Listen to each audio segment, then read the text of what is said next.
Falcon 9 is in startup. Go for launch.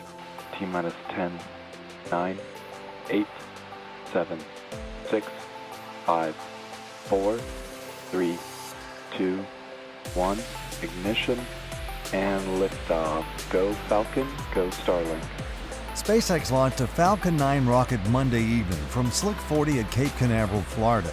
Vehicle is pitching downrange. With 23 Starlink satellites headed for low Earth orbit. Falcon 9 is supersonic. The usual events took place exactly as planned. Max Q. And back chill. Miko. Stage separation confirmed. And back ignition. Bearing separation confirmed. Stage 1 entry burn startup. Stage 1 entry burn shutdown. Stage 1 landing burn. After first stage separation, the booster landed on the drone recovery ship. Just read the instructions.